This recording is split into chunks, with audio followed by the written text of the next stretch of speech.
Tonight, we revisit one of the most notorious scandals in modern American history, the Jeffrey Epstein case, a scandal that continues to haunt the political world, the justice system, and the victims still awaiting accountability. But this time, the spotlight has shifted unexpectedly to Vice President J.D. Vance. The Trump administration has now placed Vance at the center of its response to the Epstein controversy. For many, the choice is puzzling, and after his most recent comments, critics say it has backfired spectacularly. Jeffrey Epstein, the convicted sex offender with powerful friends across business, politics, and entertainment, died in federal custody in 2019. His death, ruled a suicide, sparked outrage, conspiracy theories, and a demand for transparency about his connections and the full list of individuals implicated in his abuse network. For years, much of that list has remained sealed, and key details about Epstein's political and financial connections have never been made public. Both Republicans and Democrats have faced uncomfortable questions about who might be named. But while both parties have claimed to want the truth, action has been slow, and in some cases, entirely absent. In just his first 7 months in office, J.D. Vance has spent more time on personal getaways than on shaping policy. Yet, over the weekend, the Trump administration deployed him as their lead voice on the Epstein matter, seemingly to deflect criticism away from Donald Trump himself. Appearing on Fox News' Sunday Futures with Maria Bartiromo, Vance downplayed concerns from Democrats, accusing them of sudden and selective outrage.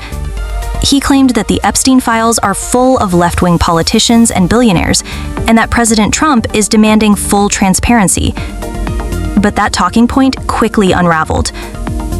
Within hours, social media lit up, not only with criticism from Democrats, but also with frustration from Trump's own supporters. Even self-identified MAGA loyalists began asking the obvious question: if these files really do contain mostly Democrats, why not release them immediately? Conservative commentators, independent journalists, and political activists echoed the same sentiment. If damaging evidence exists against prominent figures on the left, withholding it makes no sense, unless there's something or someone else the administration is trying to protect. The suspicion is clear. If there were truly enough incriminating details about Democrats to inflict political damage, those files would have been made public the moment Donald Trump took the oath of office.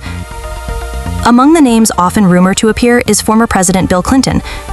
Many Democrats have openly said that if Clinton or any other figure on the left is guilty, they should be prosecuted without hesitation.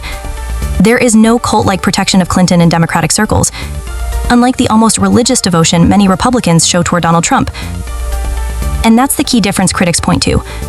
While Democrats say release the names even if they're ours, Republicans have remained reluctant, perhaps fearing that the list implicates their own. But this story is and must remain bigger than party lines. At its heart, the Epstein scandal is not about Democrats versus Republicans. It's about predators who targeted vulnerable underage girls, robbing them of their safety, their dignity, and their futures. It's about a justice system that has so far failed to deliver the full measure of accountability. The victims deserve to see the people who exploited them held to account, whether they're politicians, billionaires, celebrities, or business tycoons. These men did not just break laws. They shattered lives. The public has a right to know the names. Not redacted. Not selectively released. Every individual who participated or enabled Epstein's crimes must be identified, exposed, and removed from positions of influence permanently. Vice President Vance may believe his statements put Democrats on the defensive. But in reality, they've strengthened the demand for transparency across the political spectrum. Because justice is not partisan. Truth is not partisan. And so the question remains, why are these files still hidden? What or who is being protected? Until those answers are given, the suspicion will only grow, and the victims, once again, will be left waiting. This is not just a political story. This is a moral one, and justice delayed is justice denied.